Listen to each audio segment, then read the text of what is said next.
Sa mga hindi masyadong pumapansin sa mga maling ginagawa ng ating gobyerno, ito ang isipin ninyo ha, isipin niyo mabuti.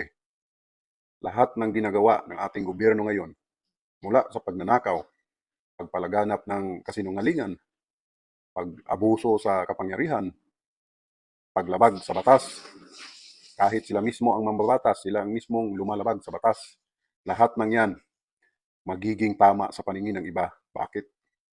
Sa laki ba naman ng nanakaw nila, higit 1 trilyon, marami silang mababayaran ng mga trolls at hindi natin maikakaila.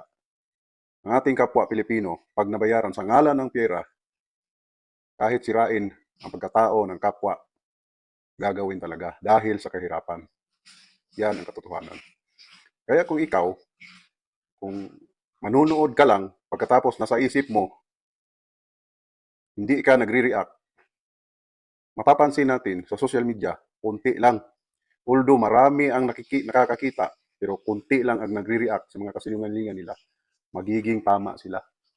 Kaya ikaw, pansinin mo, huwag kang silent viewers. Yung mga ginagawa nilang pagnanakaw, kailangan magreklamo ka rin. Dahil ang nangyayari ngayon, makikita mo, mula sa kriminal, plunderer, sinungaling, magnanakaw, silang lahat, law breakers, law benders, silang lahat, they regroup as one. Diba? Makita mo? Nagiging isa silang lahat laban sa taong totoong nagmalasakit sa Pilipinas. Totoong nagmalasakit sa ating mga kababayang mahihirap. Diba?